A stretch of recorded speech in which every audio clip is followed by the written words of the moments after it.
So this is Dr. Steve Brauner. He's a registered professional engineer, which means he's a real engineer, not a software Give your engineer. ring up. With decades of experience in project management, client development, site investigation, compliance, and the identification of creative solutions to environmental restoration challenges. He is both technical and has skills in communication, organization, leadership, and collaboration, which is really going to be more of our focus tonight. We're not learning about environmental remediation. In his most recent endeavor, he's learning how to be a better leader, coach, mentor, and friend as part of starting and nurturing a new office for his company, Environmental Works Incorporated. So Steve is going to talk to us about A Quest for Joy. Nice. Yeah, we'll get to someone. Or thanks, Doctor. I should say. Yeah, well, it's good. Yeah, got a whole other story on that. Thank you all so much for being here. I've talked to some of you about this. I've been loosely playing around with a book about this concept of how do we reach in engineering and science degrees to lean into that more uncomfortable place where we are. And I'm going to tell you, quite a bit about myself, where this is, where this voyage has started, and hope you all bring along. It's interactive. Stop me when it's coming. And at the end, I'm going to ask for reflections. What are your thoughts? What resonated? What connected? Hey, I don't get this. This is really scary. This is really making me happy. Just where are we on that whole piece? And I am not a psychologist. I'm not a psychiatrist. I'm not that kind of doctor. So, if we start touching into certain things, we may ask for different professionals to come in. Where this whole journey started with, I started an office out here in Colorado 6 years ago. I've been in Colorado for 20-some years for an environmental company out of my basement. I knew how to do engineering out of my basement, and I had a dream. And the dream was, how do I get 5 to 10 people doing environmental geeky stuff we do out the front? And how do I get 10 to 15 men and women doing the micros, dirty jobs out the back? And that's what we do. We're at 26 people. We grew that through a pandemic. And did 7 million in revenue last year. We're part of a 400-person company, but I talk about our company is based out of Missouri, and they're my venture capitalists. They're the ones who I just have a dream, I have a vision, and then they help put money into it. We find people, and then it goes. So it's a little bit there. And a couple of years ago, our CEO wrote a book called An Everyone Culture and talked about this is becoming a deliberately developmental organization. And what that means is we are going to deliberately develop our people. We are going to develop our people, and if we develop our people, our business will continue to succeed and grow. And one of the big, this quote comes from the book, and it really hit me between the eyes. And it says, in ordinary organizations, most people are doing a second job no one's paying them to do. They're hiding. They're spending their time and energy covering up their weaknesses, managing other people's impressions of them, showing themselves their best advantage, playing politics, hiding their inadequacies, hiding their uncertainties, hiding their limitations. They're hiding. And I'm not talking about the second job of somebody leaves your company and you've got to temporarily do a job and have to do something. I'm not talking about your assigned work. I'm talking about we all go in there and we get to the point where I don't want Dan to know that I'm not good at this. So I'm going to stay up half the night to figure this out so I can go in and look like I'm an expert the next day. And let me tell you, if you put a doctor in front of your name and a PE behind it, a lot of people expect that of you. But the urge to hide is not driven by, I'm going to go to work today, and let's just figure out how to spend more of my time hiding my inadequacies from the people who've been doing my job. Sorry to tell you all, it's driven by your emotions. Pride, greed, and pride's a funny one because it's on both sides. Like you want to be proud of your work, but then your pride's going through there. Greed, fear, loneliness, embarrassment, inadequacy, avoidance, and emptiness. Or my favorite is things are going rough in your personal life. You didn't have a great run today, something else didn't go wrong, your dog died, whatever. I just need a win today. Can I push the dopamine button and do something really successful at work and bury all this other stuff that's going there? And I want you all to praise me while I'm there so that I feel good about myself because I don't feel good about the rest of my life. We're talking about work-life balance today, and it doesn't really work that way. You can't just switch from one state to the other and live in some sort of harmony and authenticity with each other. Or with yourself, excuse me. Simon Sinek was there were several people as I was trying to go down this path who really inspired me. If you don't know, and I've got links to this, and at the end, there's a bunch of resources to go on to. Talks about how to be an inspirational leader and how to start with a why. At our company, I don't recruit a single person. I attract them. I attract them because my mission is to create the greatest environmental company to work with and for in the Rocky Mountain region, full stop. Nice. And you all that we're talking about, you either need to hire somebody or you want to get hired. I suggest when you start with the why. That's what really inspires. That's that connection that we get with other people. My why to be here today, why am I here today speaking with you all? This is the third time I've given this talk now this year, is that after in some order, father, husband, and friend, the things that bring me the greatest joy in my life are coach, mentor, trusted advisor. And I've gone through and dove through all these things here to try to help people, especially with scientific and technical backgrounds, to say, how can we unlock these things that are holding us from being our whole selves? And so why I'm here today is part of this whole mission to say, can I just reach out to that field? And maybe the last 10 years of my mostly, my hopefully full-time career is spent inspiring other people to get to that next level. I do it in my company, but why should I limit to that company? I've given it to professional environments. I've given it to our competitors. I've given it to Colorado State Forest Service. I'm here with you all. And I hope we really carry something on and beyond that. And so who am I? And I'm not talking existential. I've been in the environmental business for about 23 years, I guess now, and I got my PhD before that. Went right from my undergraduate, which was straight in civil engineering, went into the environmental business or the environmental side of it when it was in its infancy. You see these things, these compounds on your shampoos are biodegradable. Well, back when I was there, petroleum hydrocarbons, the gasoline, we didn't know how it degraded. We didn't know how the solvents that we use in our dry cleaners, we didn't know how they degraded. So I was on the front end of that. And at one point in this part of what we call monitored natural attenuation, big words, what is the natural world doing to attenuate its contamination, and how do we enhance that to make these contaminants clean up a lot faster on a human scale rather than on a geologic scale. And so at some point, I was never at the top of the industry, but I was up there. I went to conferences, people who knew who I was, I published papers in journals and whatever, and I was driven by this, and it was amazing. But as I've gotten further into my career, and there's a great book, From Strength to Strength, I'll have a link to that later on, talks about how at some point we're going to peak in our technical knowledge, but our wisdom grows through the rest of our lifetime. And that's where starting an office for a company 6 years ago of, I don't know how to do this. And the owner said, well, you have a dream and we know how to start offices. So why don't you just get started? And so a lot of this all comes from all these other parts that have engaged my mind in ways that if you had told me 5 or 10 years ago that I'd be giving this talk right now, I would have thought you were nuts. And I had no background on it. And so this is sharing some of that journey. In our company, we are big on upfront contracts. We like candor and transparency. We like to know where we're coming from. I'll be honest, authentic, and vulnerable. I'll tell you what I don't know and understand. And let me tell you again, I'm a German, only child, PhD engineer. I'm not going to be vulnerable, and I'm not going to tell you what I don't know or understand.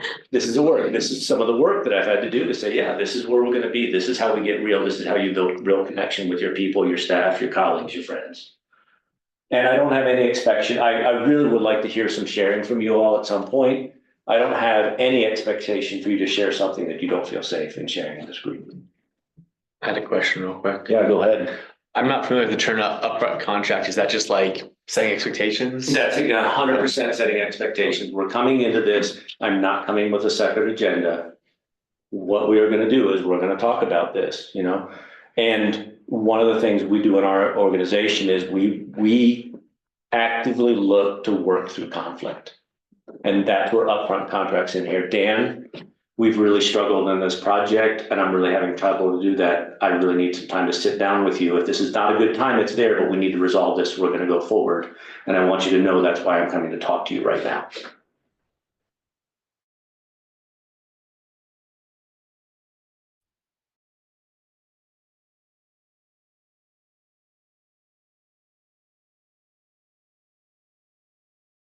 Well, there's no BCD in our organization.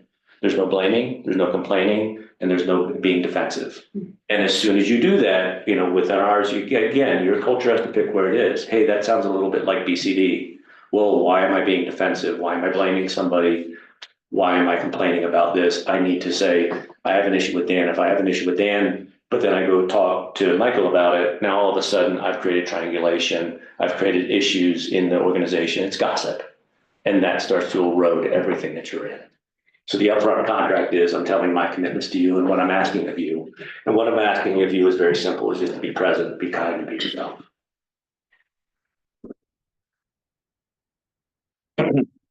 So a lot of this story starts where most of my stories start, and that's skiing. This wasn't I don't think this was the particular day, but I was out on the snow someday. The conditions were great. It was soft. I was skiing well, had some friends along. Everything was great. Running through there, the environment, everything around me was set up to have an amazing day. And I realized at that moment, I ski because it's one of those times where my mind goes free. I was talking to Mike, was it Michael before? Yeah, about that's where my flow is. A lot of that flow. I just get into the groove. It's on that. And on this day out there, I'm sitting around, everything is set up, lined up, and I started checking in with myself, and I'm like, wait, I feel a little numb.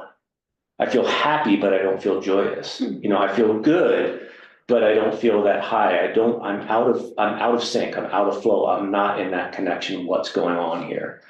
And obviously this was enough that I'm sharing. And this was before the pandemic. I don't know exactly what, so probably the late 2010s. And I'm like, well, what's going on here? This is really unusual for me. And maybe one of the greatest gifts from that is that inspired curiosity. I didn't get into it to say I'm mad at myself or whatever, but it's like, why? Why am I not doing it? Why am I not having that experience? So the quest for joy starts a little bit with Brene Brown, and if you don't know her, she's fantastic. And I listened to her TED Talk from Houston. It was many years after it was given here, but recorded. And I stopped me in my tracks when it said you cannot selectively dull emotion. You can't say, here's the bad stuff. I don't want to feel that. When we numb the bad stuff, we numb the joy, we numb our gratitude and our happiness. And so when you get to that point of curiosity of going out there to say, all right, I'm not feeling great joy. I must be having some other pain, other emotions in my life that I'm not willing to deal with. Because I'm sorry, folks, you just can't turn down the knob on one emotion and not turn down the knob on all the emotions. And we're going to talk a little bit about this. What's an engineer do? What's a scientist do when they run into a problem they don't understand? They run into the brain science. They run into science. I ran into brain science. I need to understand this. So a lot of this is just unpacking some of that voyage that I've had.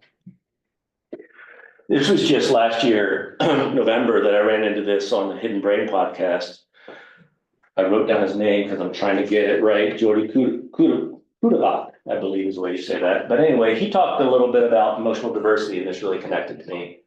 And it talks about, and that he defined as the richness and relative abundance of the emotions that we experience every day. And what really boiled this down to is I say, Davis, how are you doing today? Pretty good. He's pretty good. But Davis, I expect, probably had more than just a pretty good emotion for today. And functionally, we talk about, hey, I'm doing good right now. But if you start talking about that through each of your days, you're having a whole range of emotions. And so we could go back to say, this has been great, but that's not been great, or I was down and now I'm up. All these other pieces go. And he really did his research out of really looking at the ecological world. Is where a lot of his research was saying. He was interviewing people and getting this feedback and looking at the people who were emotionally resilient and experienced the greatest joy and happiness were the ones who felt the greatest number of emotions in a day. And the parallel that he drew to that was looking at, in the top we have a monoculture, and in the bottom we have an ecologically diverse environment. And if you start looking at this, and I'm not going to teach you ecology, but if you look at this, you get a monoculture, you're more susceptible to drought, to fire, to storms, sorts of pests, and you're really, you got general pests down here, but you have a more sustainable environment when you have a diversity of a forest. When you have a diversity of emotions, you have a more sustainable emotional state that you're in. And one of the things that I thought was really fascinating, and that especially as we get to larger organizations, we want to try to automate it, we want to drive towards productivity, we can force everything into one model and we can maximize our productivity, our timber that we're going to produce out of the forest. But we're going to lose biomass, we're going to lose carbon sequestration, we're going to lose all these other things that a forest will going to go to. And do you want to go walk through a uniform forest somewhere that has no animals in it, or do you want to walk through a natural environment that has diversity in there? So it's a pretty interesting piece to look at that as you're walking through, and as you're walking through your day, talking to those that are closest to you. How are you feeling right now? And not just I'm good. How are you feeling deeper? And a third section on this quest for joy or understanding these emotions was Laura Heft was a coach we hired as a company to come in. And at one point I was just trying to work through things and she said, you can't use logic to process emotions. And I thought this was it, Emma. What do you mean I can't use my logic to process through my emotions? Because I went to engineering school and they taught us how to build really nice boxes and take all of those emotions and stick that box on it and put a nice lid on it and not bring that into your professional life. But it turns out that the environmental business, the computer science business, the software development business, whatever business you want, we deal with other people. We are in a people business, no matter what your business is. And it's not just for the psychologists, it's not just for the other industries that are out there. If we start isolating and putting away our emotions or not bringing that in or incorporating it in life, you will live again this duality that you're not in connection, you're not in flow, you're not in your authentic place for where that comes through. And it's all driven by this whole brain thing, because I bet a lot of you really identify with analysis, logic, fact, sequencing, logic region, that left side of the brain, we love it, because that's where that all happens to process. But you can't use logic across emotions because, I'm sorry, it happens to be on the other side of the brain. Creativity and emotions, intuition, feelings, insight, your arts, it's there. It's why Simon Sinek talks about, it's why you have a gut feel. You may have all the facts and the logic goes, oh, but my gut just tells me to go do this. It may be when I get to the point where something happens and I'm emotionally overwhelmed and I'm trying to go through it with logic and then I don't have any words. Well, sorry, language is on the opposite side of your emotions. It's why sometimes you're at a loss for words. It's the way we're wired. And if we fight against this, you can fight it all you want, but biology's going to win. And so if you were to be willing to take any of this brain science that we get there, that the three takeaways here is you can't selectively dull emotion. Your emotional diversity is essential for resiliency and richness in your experiences and living your life. And that you can't process your emotions with logic. So where does that lead us to a quest for work-life balance? I'd like to come into this with some assumptions. If these assumptions don't apply to any of you, you all figured it out, and then you can just teach the rest, just get the rest of us to go there. But I assume all of you have probably at least one, if not more, non-work activities that you'd rather or need to be doing more than working. Some of you may not, but let's just get there that otherwise you're in balance. You'll likely spend more of your awake time working than anything else. Sleeping is about 50%. That's the blue on the right side there. But on the left side here is if you look at time work and unpaid time, you're over 20% of your life on average. Those of you that are high performers are probably larger than that. Somehow people spend 12% of their life watching TV. I don't understand how that happens. And of course, this is across across the US, social media, eating, holidays, whatever that's there. But you're going to spend most of your time working. And so if you're looking for some level of balance or happiness or joy or everything in your life, and you're trying to take this compartment of your life and say, well, I'm going to be unhappy there, but everything else is going to be fine. I'm sorry to tell you that most of your waking hours are going to be unhappy. And that's a losing proposition. It really is.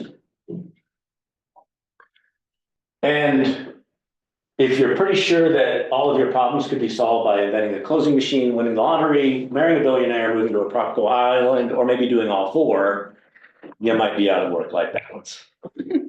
I was thinking a quantum phone booth. That's the one that I want. Awesome. The TARDIS? Yes. Yeah. Yeah, so there you go.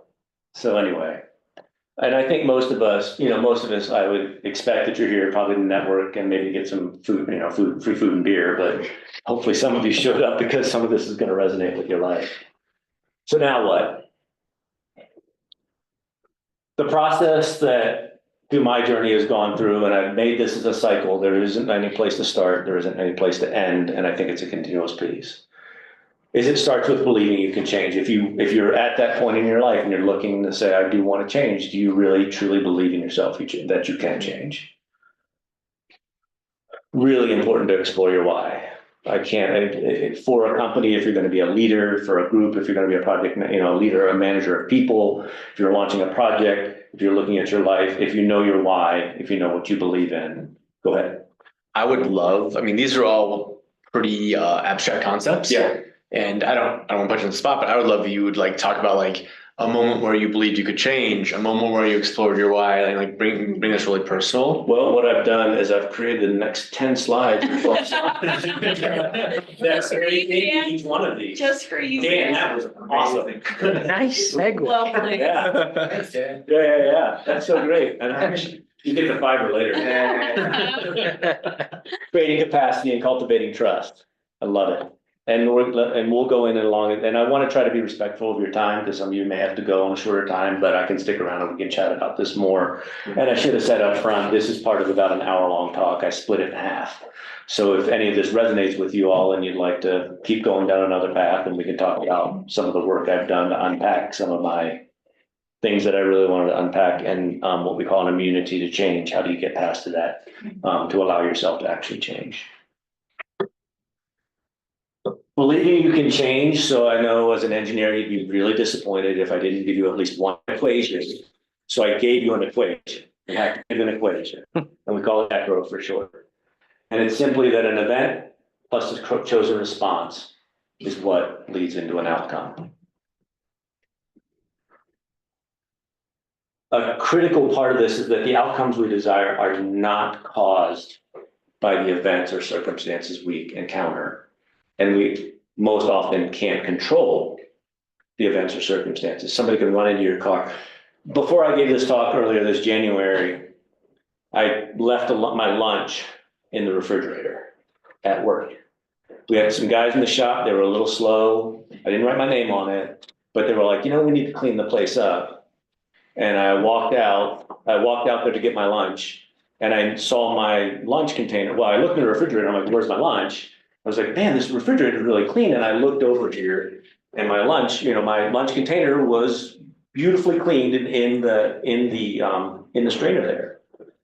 That's an event that I had no control. And I know this sounds a little trivial, but then as a leader in my office, I had a choice.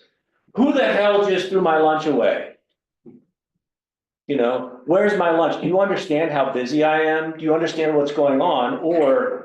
And I didn't, I was like, wow, hey guys, the shop looks awesome. I didn't have dinner, bought for when I was going to go there. So I'm going to go down to Snarf. So I'm going to get the foot long sub so I can have both. Thank you guys for cleaning this up.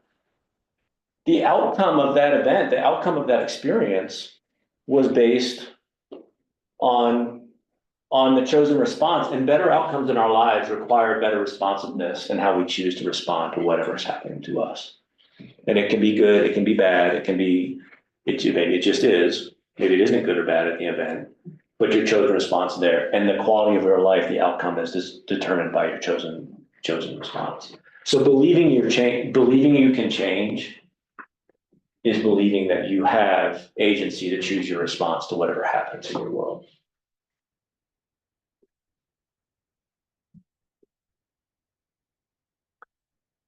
Exploring your why. I'm not going to do that better than the 18-minute TED Talk for Simon Sinek and a whole book that he did on there.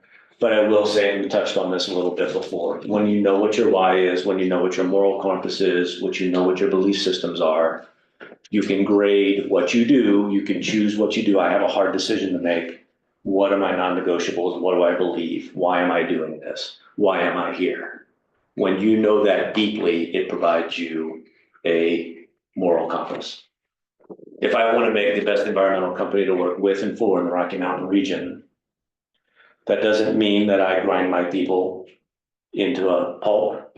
It also means I can't give my people a pass so that we're not profitable because we're a .com, we're not a .org. It means that I can do a certain amount of work, but if I hold on to work and I don't give it to other people, then I'm stunting their development and keeping us from growing to the next person and the next person and the next person going beyond. And so a lot of that is really just saying, do you deeply know why you do what you do? Go ahead. So when you're late in your career, I think it's easier to have like a big why, right? When I was early in my career, I just wanted to make money and have fun. Mm-hmm. And so I wonder if you could talk to, because we have a variety of. Yeah. I love it. I look like a fun guy, don't I? No, we have a variety of like ages of experience here. So I wonder if you could speak to like the people who are early in their career and aren't going to be like, I'm going to inspire, build the best company, in the Rocky Mountain region. Mm-hmm. Yeah. So the first thing is that only you can know your why. Sure. If you think your why is I'm going to make money and go have fun, those are both whats. They're not whys. And so it's and you have choice. You have choice of what you could do. I started so you get a PhD and then everybody's like, oh, you're going to go teach. And I was like, yeah, I want to go teach. Maybe this is my teaching. Maybe it showed up 25 years later in a subject area I didn't even think I was going to. Yeah. But I left academia to go into the world because I was deeply trained as to what's the right technical solution. But then you would look around at what was really happening in the world, and the right technical solution wasn't getting selected as the option that was being pursued in the environmental business. And so I went out into the consulting part of the world to say, well, wait, what happens here? And my curiosity was, I had a client, my first client. I wrote him got to meet him, introduced to the company, wrote him a proposal. It was like $80,000. That guy beat the snot out of me until it got to about $74,500. I was like, man, are you beating me? I come to find out about 6 months later, his approval authority was at $75,000. So he didn't want to go to his boss for this extra money because he was going to have to explain it. But if it was there, and he never told me what this was. And then eventually I found it through our company. He was like, oh, dummy. Break it into 2 projects that are $75,000 and I'll approve them every time. But my curiosity was to say, well, and then the same client, I was like, look, you could go out here and spend about $3 million and I'll save you $10 million over the life cycle of this cleanup. And there's 2 things. I'm going to half a step back. The human brain, I'm a cost center. I'm a janitor. I clean things up. I don't make money for my clients. And so if I just said right now, give me $1 million and in 2 years, I'll give you 2 million, you guys will go find $1 million to do that. But if I say, give me $1 million and I'll save you 2 million, well, I don't know if I like that number. And it works out to be about 5 to 1. Like if I'm at 200,000, then maybe you'll think that I could save you 2 million, but it's a different value proposition. But anyway, getting back to that is I'm like, why are we not doing this? We can clean up the environment. This is why I'm doing this. This is what's important to me. And he said, well, we don't normally own our properties for more than 4 to 5 years. So all I need to do is just control my spend because that's what's rolling up into the 10K for the company. I need to control my spend so that I don't run outside those lines. Let's not get us in trouble. Let's not get anybody sick. And this property's not going to be there. So unless you can tell me you're going to deliver more than $3 million of value with a clean property, I'm not interested. Oh, wow, that's pretty fascinating. So some of my why I left academia to go in this because I didn't understand. And, yes, I needed to get enough money. Actually, I wasn't getting enough money when I got paid. And my boss and I figured out that I was like, whoa, did we miss on your salary? And that was a whole other process to work through. And then my wife, who is in the back, came to see this the first time, seeing me present some of this here. We decided we were living in Boston. We moved to Boston intentionally and wanted to be there. And we're like, yeah, this is not our place that we're going to be happy. So, we're going to move to Colorado and try something out, try something west. So we were driven by geography. I want to live in the Rocky Mountain region, and I guess I'll do what I need to do that. And so it evolves over life. And then, we have kids, and then it does start to come to, I remember when my wife stayed home and now we're going to try to figure out how to make this work on one income in an expensive market, I have to go to work now. And for a little while, it was kind of bumming me out. And I was like, if I have to go to work right now, and the only reason I go is to get a paycheck, I don't know how this is going to sustain me. So I think it's continually checking what that why is. And at some point, then I ran out of my technical path, and I guess I should have stepped back. The company I chose to go with was on the leading edge of the applied part of the technical aspects that I was learning in academia. They were out there, the Air Force was funding them to develop these technologies and say, how do you take them from the laboratory in the university and put them in the field? I don't know. I mean, I hadn't really thought about it, but it was, I kept, I guess, unconsciously finding my why, because my why is what motivated me to want to keep working then in this field. And in fact, 10 years ago, I thought I was going to leave the environmental field. And I looked around, and I'm like, no, actually, I really like to do this again. I'd like to leave the world a little better place than what we found it. I'm sure I'm way over time. Are we okay? If you have to leave, please don't do that. We have a couple more slides, but it's not that many. Really, creating capacity. When you find that situation where something happens in your life, and then all of a sudden you went from 0 to rage monster in some crazy amount of time, it usually means one of two things, at least in my experience. You touched on a deep belief, or you're running out of capacity. You have no more capacity to take any more in.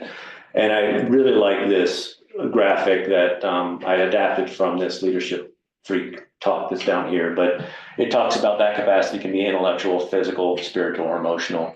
And a lot of you overachievers are redlining at least one, if not many.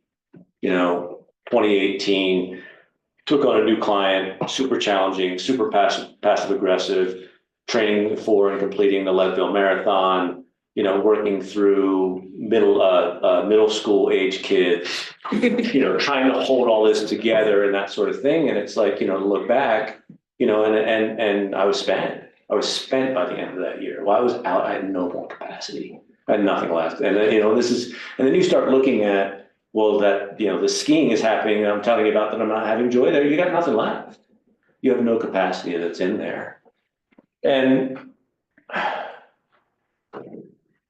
I haven't found yet a good way of how to treat capacity. And this is one of these things that I'm just playing around with at this point to figure out what's going on. But I kind of thought that I just want to leave people with some ideas to go there. And the first thing was to take an inventory. And it's important. This is not a to-do list, because all of you overachievers, if you have 52 things on your to-do list today and you do them, what's going to be on your list tomorrow? There's going to be 53 things, and it's going to be 54, and you're going to keep doing this, and you're going to keep running out of capacity. It's not a to-do list. It's an inventory.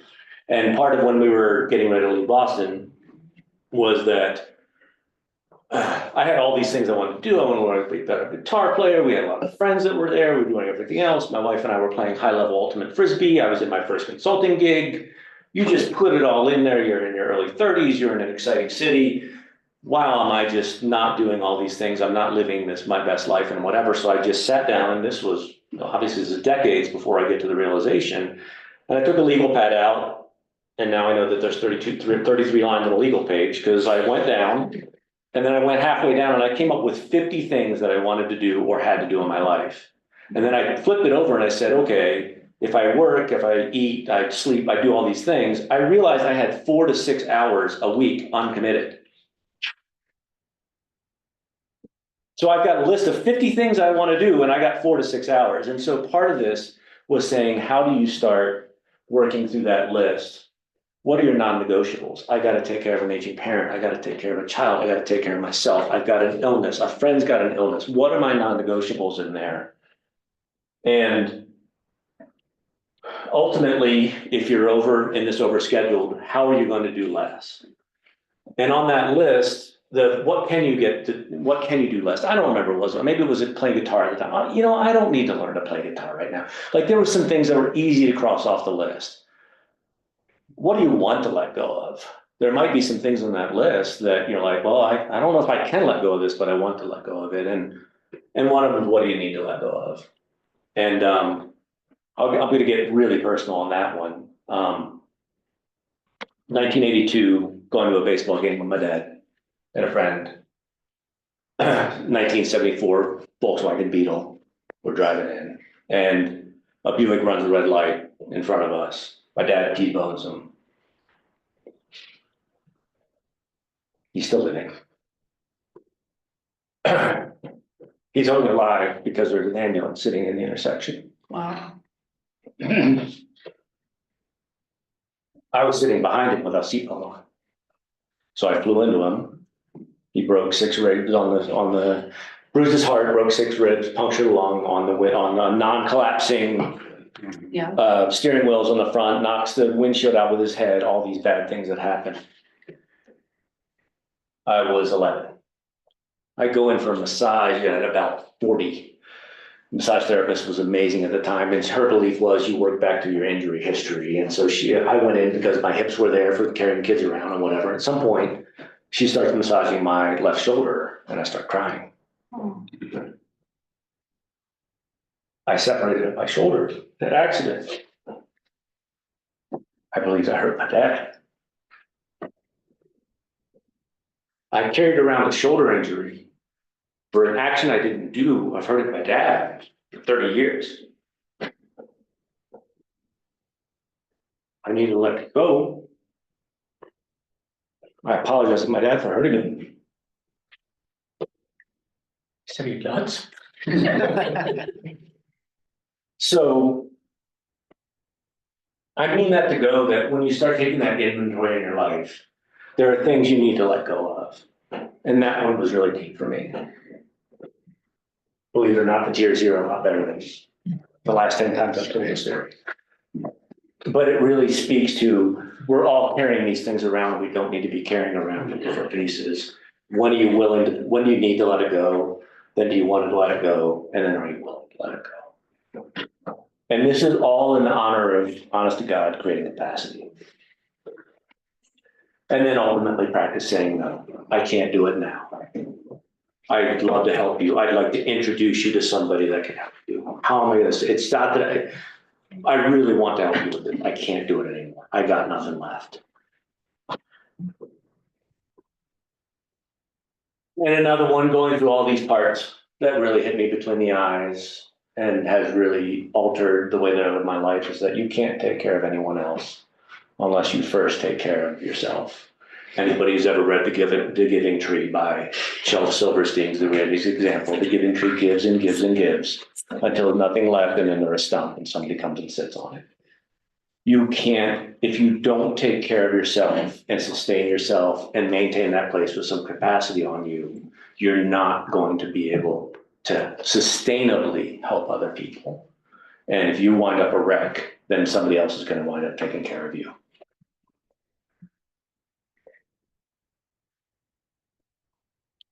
So let's go back to skiing, because that's always my favorite.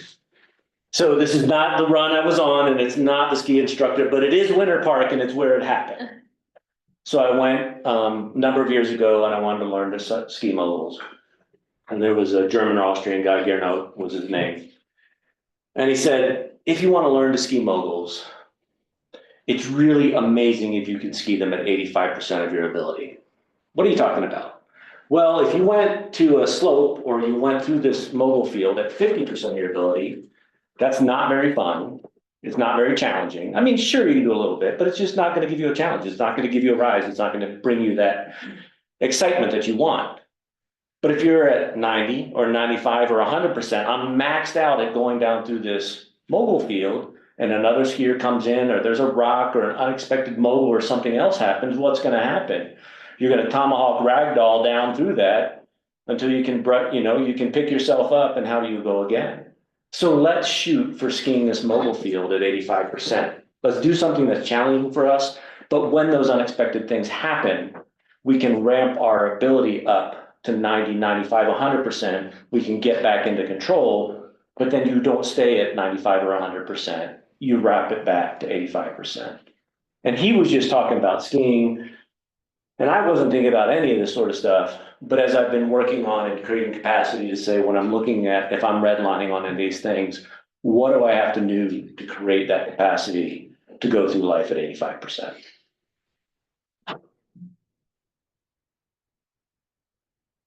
And the last one is cultivating trust.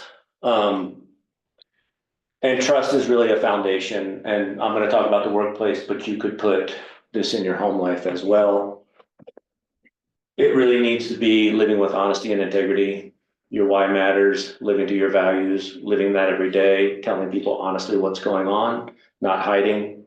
You really just can't, that builds trust, sharing with folks, resolving conflict. If I don't like you right now, man, I'm not gonna give you the benefit of the doubt at all. If I am mad at you about something, I'm not gonna give you the benefit. But if I have trust in there, I may hold that for a short period of time, but now I'm gonna come back to you and say, you know what, Dan, we've known each other for a long time and I trust you and I think you didn't mean to do that. Or this is how it made me feel. How are we gonna resolve this? Oh, I didn't mean that at all. How are we gonna work through that? It reduces your stress and it improves your morale, I think for obvious reasons. You're not going around worrying about that. It is the well to unlocking creative innovation, productivity, and performance, which I think you all are probably really well driven at. You want all those things. If your boss doesn't trust you, if your colleagues don't trust you, if your team doesn't trust you, you want to shut all that down. It's a trust problem. And it builds loyalty. There's another talk I put together called Unmask the Intimidator when I learned a couple years ago that my colleagues at my office were intimidated by me. This was endemic to what I believe. Come at any time, I am here, I am shedding tears, blood, sweat, all of it to try to grow this thing so you all have jobs and we all have jobs and we do something great and amazing. What do you mean you can't talk to me? I didn't spend the time to go out and get to know the people on the floor. It's not, and I'm sorry, an open door policy doesn't get it done. An open door policy just says, well, they can then walk past my open door when they're not going to make connection and trust. It comes down to sitting in, how are your kids today? What's going on with that? What was your work there? Thank you very much for what you did. That sounded really dangerous out there. You were on the highway in Vail Pass at 2:00 in the morning, cleaning up a flipped over semi. What did we do to make sure you were safe out there? Is somebody at home helping take care of your wife and kids? Do you need to take a couple hours off today to take care of your family? That's the sort of thing, and that connection and building that trust organizationally with your teams and whatever's there. And it's worth every moment that you spend to build that trust with your team. And trust is multi-layered. Do you trust your organization that they're working with good intentions? They got your best interest in, they're in their client's best interest. Do they just want to make money? What do they want to do? Do you trust them? Do you trust whoever's your management is? If you are the manager, you're being managed. Do you trust your project team, your closest colleagues, family, friends, and work acquaintances? And the hardest one is, do you trust yourself? Do you trust yourself enough to be vulnerable? Do you trust yourself enough to say, I'm going to walk in with integrity? Do you trust yourself to walk through it and say, I don't know how to do that, Dan. My kid's been sick all week. I really am struggling with this. I think I can figure out the problem, but I need to get that to you on Friday because right now I've been up half the night. Or am I going to say, yeah, I'm going to do all that and I'm going to come in and I'm going to figure it all out? Or maybe I'm going to avoid you till I can get there. How are you going to go through that? How are you going to be honest with where you are? Do you trust yourself? And have you built these trust with these other people to tell them who you honestly are and show who you really are? Here are many of the resources that I've pulled out on here. I did highlight in another color in real life people, professional coaches, if you're not sure. Reach out, get a professional coach. You wouldn't want to go learn, you can learn skiing over the next 20 years and teach yourself, or you can go out and get a coach and, learn how to ski better in 6 months. It's no different in your professional life. There are fantastic resources out there. And your colleagues and mentors, both inside and outside of your organization. Find those people. They inspire you with how they work. You want to learn. That's another thing that's really been key in I don't know how you work, and especially the more they work differently from me. Your teams are really productive, and I don't know how do you like your coffee, and can I come work on your team? How do I get that? How do I go learn that? And now I've tried to really turn that around, that as people in my organization, they run into challenges and say, I've run into these things before. Here are some thoughts or ideas, and I can't fix it. Well, sometimes I can fix it for you, but often I can't fix it for you. But how can I help you fix it? So that's what I got. And I'd like this to be, it's your turn. What resonated with you, what connected with you, what questions you have, something you want to share on that. I'd love your feedback. Let's see what you think. Since no one usually likes to go first, this is on top of my mind. Great presentation. Thank you so much for sharing. The last thing you talked about was in real life mentors and colleagues. I just want to go ahead and say, because I haven't gotten around to saying thanks now, Ben here was actually a tremendous colleague slash mentor recently, and I reached out to him for a conversation about a work thing. And so I just want to say thanks to Ben because your slide brought that up for me. So Awesome. Thank you. Thanks, Ben. Thank you. Only a comment today, that's the best one. I like the capacity thing, especially with the rain issue. That's a big one for me where I found I snapped. I'm like, what the hell is that? Especially because it's like to someone you love, and then you're like, oh, I'm stretched thin at work. So that just really resonated with me, and something that I've been working on for a couple of years, just to get back to like a stasis of 85% or whatever that may be. So that's a really important one in my opinion. What have you been doing to work to create that capacity for yourself? Taking more time for myself. Exercise is huge. I have to exercise to burn off that just sort of cortisol and whatnot. And meditation helps, and being outside, dog helps. Just doing other things besides being super focused at work, for sure. So just bringing better balance and really recognizing when I'm like redlining, really like it's like ragey redlining. I'm like, I can't interact with you for a little bit because I'm going to snap and you're not going to like it. And then I'm going to feel really bad about it.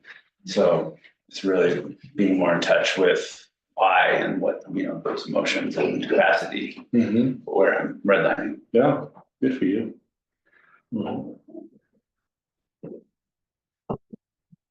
I heard a study recently that said like the number one factor of if someone will stop to help a person who needs help is if they are late or have somewhere to be, or if they feel like they have no flexibility in their time. Like, so if you are trying to catch a bus and you have a deadline, you won't stop to help someone. And so I think that like resonates with me a lot on that 85%. And I recently went through a big life change to push myself back down to 85% so that I could have more energy for my kids. You mentioned middle schoolers, and it's like, that's where I'm at right now is, some very emotional children, and I didn't have any room left for them. And so I actually had to I left leadership, went back to being just an engineer, I had to reduce my emotional stress, like not my technical stress, but my emotional stress by a lot, so I could absorb the emotional stress that my family needed me to be able to handle. So having that flex is so important. Yeah. And I created capacity by quitting 2 of my jobs and leaving leadership, and then taking a job that just needed fewer hours from me. So that was, yeah. Yeah, that's awesome. Yeah. Steve, I'm glad I'm seeing this presentation. I'm trying to unpack everything that just happened. There's a lot going on here. Yeah, well, I've had many coffee dates after these presentations. Yeah, Hey, can we sit down for a cup of coffee? Yeah. You buy the coffee. Well, it's funny because if I would have seen this presentation about 3 years ago, I probably wouldn't be sitting here. Okay. Because like I went through this change, and this is why I'm here. I had big time job in oil and gas. I was, $250 million in revenue. Yourself? Yeah, no, I wish. Yeah, right. Anyway, there was 550 people under my umbrella, blah, blah, blah. It doesn't matter, right? Like people's lives were in my hands. And at one day I just came home and I was like, I can't do this anymore. And I didn't know what it was. And again, I'm going to piggyback on everybody else. It's this create capacity thing. But I went through the believe I can change. I saw that in myself. I took the inventory and it's this has got to go. This has got to go. This has got to go. And I did this big change. And now it's coming back around to be if I would have just sat down and figured out what my capacity was at that time and reduced that, I probably wouldn't have been in that position to start that change to have me sitting right here today, Interesting. which is kind of wild to think about. Yeah. So yeah, that's everything else is oh yeah, I've been in that situation. I get that, the trust, it was huge, and the personability, right? I was in a high level position, but when I went to the field, I made a point, even the lowest guy on the totem pole, I made it a point to go out and learn that person's name and learn something about them. Because when you're coming in as a corporate figure to somebody that's working in the field, you're already isolated in yourself, and they take it that way as well. But then when you bring it in, be like, oh, you're a human too, and you're going to listen to me and what I have to say, what I do, you care about me. That like cultivates that trust, and then all of these things come together. But it's that. Now I know why I left. Anyway, it's kind of a non-coherent apple there. No, it's completely coherent. Right, unpack everything. Yeah. It's a lot. Yeah. You just learned something. We still got time here? We could go. Well, I mean, I appreciate the vulnerability of going in, that you were at that point, and it was a matter of, it was kind of, your money or your life. Yeah. Were you gonna keep chasing that prestige, or were you gonna take back some of your life? Yeah. And for those that are earlier in their career, is that it's not inevitable that you have to make that choice at some point.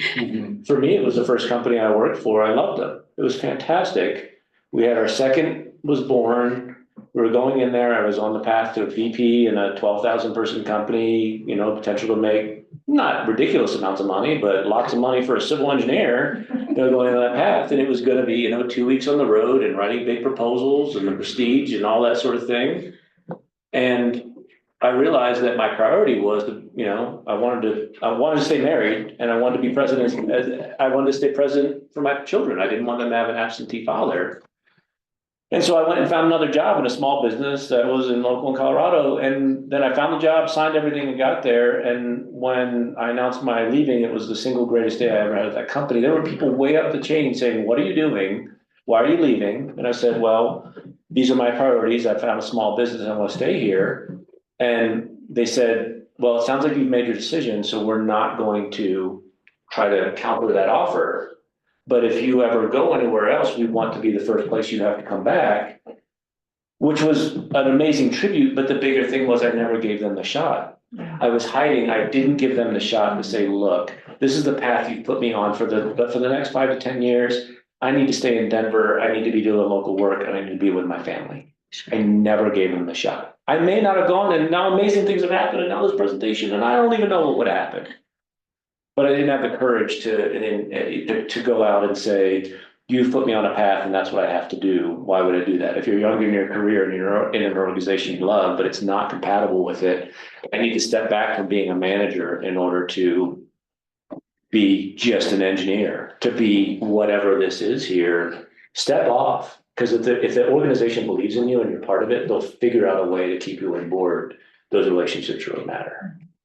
Yeah, a couple of times I got promoted up, and the only path I saw forward was management, and I was super miserable. And at this job, I finally had the balls to say, "Hey, I love this company. I don't want to be a manager though, and do not make me a manager." And repeated enough times that they didn't make me a manager. And it's not like this company is perfect for me, but it is way better to have had that conversation than to have just bounced, which is what I would have done earlier in my career. I would have been like, "Oh, I'm on the management path. I can't see a way outside of this. I'm way too scared to have this conversation about I don't want to be a manager because I'm afraid what that's going to do to my role and my reputation in the company, and my, are they going to cut my salary, yada, yada." And I just, because I had enough trust, and also because I felt like I didn't have anything to lose, I was able to have that conversation. Those are amazing. And then if they're like, "Yeah, well, take the other job and we're going to cut your salary," then you knew that you should have left. Right. Yeah. I guess that's a good point to what I was kind of wanting to ask about. When you're early in a career and you're early at a company and you want to make sure that you set these goalposts to know when you can have those conversations and not be afraid. Like, is that something you would recommend, is setting like a milestone or a point in the future where you can kind of reflect? Well, I think some of that, again, I think that goes back to who are going to be your mentors in what you're doing. And so many times, especially in our technical professions, we're looking at who can do the better code, who can do whatever, who can do the technical part. But I'd say if that's something important, first of all, it's make those connections with your colleagues. What do you do after work? Let's go for a walk, let's do something to make a connection and build some trust with them, even if you think you're not connected, make some trust with that. And then find those people who are mentoring, who are connecting well within your organization, or go outside the organization to stay there. But I think it's ultimately, exploring your why is a part, and understanding your company's why. The tagline for our company is, we want to be an enjoyable team of people who are responsible for their own happiness. I thought that was bullshit. What the hell is that? We're an environmental company that needs to make money. But they do things like investing in their people. We're never going to be the best paying environmental company in the Front Range, ever. If we ever are, we've failed, because we use some of our extra resources in order to be the place where people want to stay, because, we want people to go home. I had a guy come in, and I know you all don't know our business, but he grew up in a concrete business, as his uncles have. He has thousands of hours in wheeled construction equipment, hundreds of hours in tracked equipment. He has an engineering degree. He taught technical writing at Colorado School of Mines, and he was a high school teacher for a while, and then worked in a consulting business for 6 or 7 years of what he was doing, and they burned him out. They just were like grinding him to a nub. And then he was like, screw this, I'm going to be a general contractor for a while. And then we got introduced to him because he was like, he wanted to get back in the environmental business. And he comes into our shop and he's like, well, you don't have a job posting. I'm like, no, Todd, because I'm hiring you. I don't know what I'm going to do here. You don't understand. We have 5 to 10 engineers and scientists, and we need to write reports and do the environmental engineering and whatever else. But oh, by the way, for the railroad that's going to create a new intermodal yard, we need to go knock down a bunch of houses and abandoned wells, so you can go out in a wheeled excavator or a tracked excavator and knock down houses. And now he's down at a client there doing asbestos monitoring, air monitoring. And oh, by the way, his passion is his kid's just finished college, and his passion is climbing. And he's like, but I don't want to work more than 40 hours a week. And we're like, okay, awesome. We'll go 36 to 44 hours a week. And you tell me on a Friday, or whatever day of the week, hey, it's looking pretty good. I think I'm going to go climbing today. We're there. Okay, awesome. We're good. Now, where are we on salary? He gives me some number and it was ridiculously low. I was like, Todd, I'm paying you more than this. So we give him we make him an offer that's, 5 or 10,000 more than what's there. You're worth more than this. Come on. He comes back the next day. Well, I got to think about this. And it's Todd. I got to think about it. Comes back a couple of days, asks around to his friends. He's like, well, for my background and experience and whatever, I think I should be. It was like $5,000 or $10,000 more. And I'm like, you know what, Todd? You're totally right. But that job description is, you're going to get a professional engineering license, and you're going to work 50 to 60 hours a week, and you're going to get on the road and do all these other things, and you're not going to go climbing El Dorado Canyon. Huh. So what you're saying is, like, the rate I can bill you out is that this salary level, and our upfront contract is, if you get to the point where, we get a couple weeks in a row and you're not out climbing, you come into my office and say, hey man, you're not paying me to do this. I'm going out climbing. I'm going to do things. And I don't want you to hide that you're going out climbing. Awesome, man. How do we make this done? Hey, we can take a couple things, go have a good time, work on it at night, work on the weekend, don't work on it at all. What's on there? That's a way of looking at a company. And there are other people who have the exact same qualifications who are making more money in the company, and he knows they're making more money in the company because they're at a point in life where they're willing to put in an extra time, commitment, and effort to do that. We also, one of our other core values is a meritocracy. We disproportionately pay the best. If you're the best at this right now, and we do that typically through bonuses. So if I had an amazing quarter, I'm going to get more bonus than somebody else. Hey man, I had to take care of their high schoolers now. I had to take care of high schoolers and figure that whole thing, and I'm a wreck. Man, I need to be home. I need to be closer to 40, 45. Yeah, please don't give me a bigger bonus. I don't deserve a bigger bonus. That guy did, because he was freaking killing it out here. I'm not saying that's the model that everybody should work, but it's how you align your beliefs and your organizations and what you do with how you act and the integrity of the employees. And with Todd, I'm like, Todd, man, if you get to the point where you decide you want to get that engineering license and work more, I'm going to pay you that amount you want. Sure. I will absolutely pay you that amount. And then 2 years later, if you want it, well, recognize you're going to go back to this other salary because that's what we pay for. That's crazy. I mean, I never had this experience wherever else in my career. What do you mean we can do that? We're 400 people. We're a small company. You guys are, some of them are smaller, but I was like, of course we can. Why not? That makes sense for you. It makes sense for us. Can you imagine the loyalty Todd has to our company? amazing. And a lot of that too is, to your Davis, is like, if you don't feel like you can go and tell somebody that they were getting, like, you don't have the trust in the job that you're in. So that's where you would like take inventory, like, this might not be where I want to work potentially.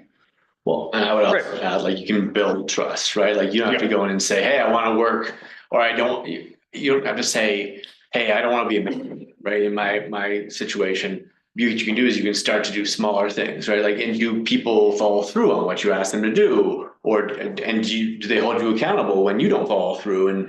And then, you know, you can start to build trust and then you can start to ask for bigger things, right? Or have harder conversations, like, just like you wouldn't on a first date, like say, hey, do you want to marry me, or do you want to go skydiving together? Like you could start, you Skydiving incremental stuff. Yeah. You better get married while you're skydiving. And I would offer that being vulnerable around your colleagues and other people are there. I bet with some of the stories I trusted here, I have a lot more your trust than I did when we met here. And you wouldn't trust me further than that, but I'm gonna bear a bit of my soul. I'm gonna tell you about who I am as an essence. Man, it's part of the human condition. We want that connection with other people out here. We want to build that point of vulnerability and trust with other people. We seek it. Some people will take advantage of it. I mean, guess what? You're gonna get hurt when they take advantage of it. But you're not gonna find joy and happiness if all you do is keep the armor up all the time. And I think I just want to kind of build on that idea of what I mentioned before, and what Steve just said, and what Dan and Davis has been talking about. Like having these conversations, like saying, don't make me a manager. Like, yeah, you can't say that at first, but like the idea of like having conversations with like a mentor, like to me, that helps me build the trust of like, I'm going through this thing. And it's because of someone at work. And there's this conversation that maybe needs to happen to build trust, but I had the conversation with other people first.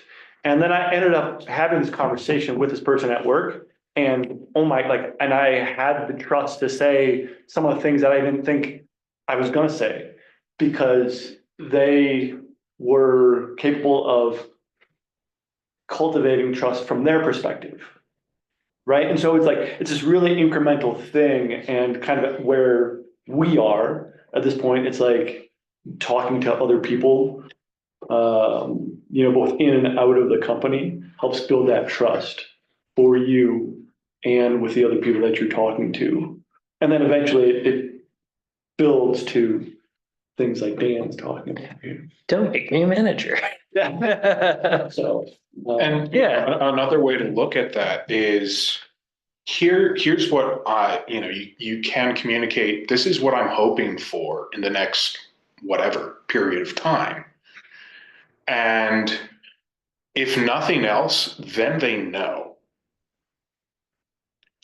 And then you can know that they know, instead of being like, well, I think this might happen. I think they might be interested in putting me into manager, or where you can just be like, no, I'm not interested in going into management, or I am interested in going into management, or, I'd like to do a conference talk. And how can you support me in this? If you do nothing, nothing will definitely never happen. Yes. But if you do something might happen. Right. Yeah. If you don't know what to do, just do something. And I'll say, I don't know what to do. I mean, there's different challenges in different generations, but and maybe I'll add that into there. Financial capacity matters too. Mm-hmm. I mean, it's a matter of, if you either lose your job involuntarily or voluntarily, have you gotten yourself to the point where you're living paycheck to paycheck, even if you're making a bunch of money? Well, let me tell you something. If you have some money in the bank, and you get to the point where your employment is not working out, you have an option. And, and so that's a factor as to, are you living what you want to live for your dream? I mean, I drive a 2007 F-150 because, my wife took time off and then went back part-time, and we wanted to be present with our kids.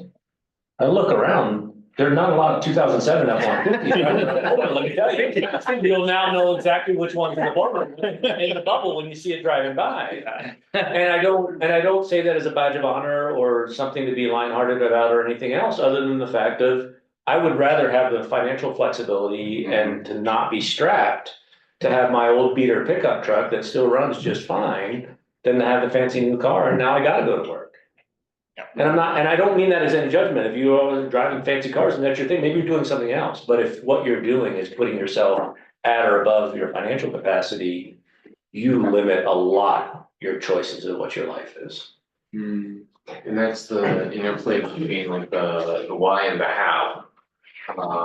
If your why is driving fancy cars, then it might make sense to do that. Be a race car driver. Yeah. Yeah, have somebody else pay for the car.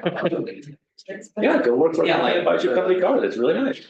Yeah, you have to think about how like your job and all that is supporting your why. And if your why doesn't involve fancy cars, then you don't need that fancy car. We lived with one car and I took a pay cut to go to a small company in Boulder so I could be home and be a dad.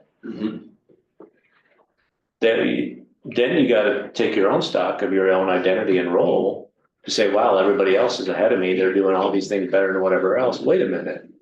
I want to stay married, I want to love my wife, and I want to have kids. I want to be a dad to my kids. When you put it in that start part, there was no choice to make. This was clear. And so anytime when I looked around and saw, the Joneses doing whatever else, well, you know what, they're there. And our family's on the East Coast. So we spent our vacation money to go see our family. So we had connection with our kids in there. Other people were going to Europe. That's great. Awesome for you. A lot of times that's because your family lived here. So you went there for Thanksgiving. Cost us a couple $1,000s to go to Thanksgiving. And I don't mean that, again, this is not meant to be judgment. It's just that if you know your why, you know what you're doing, you know why you're making those decisions, it makes those things really easy and can really give you a deeper level of happiness and satisfaction in your life that at the end of the day, you live the life you wanted to live. I will say that seems like a great place to. Yeah, I've taken way Yeah. more time. No.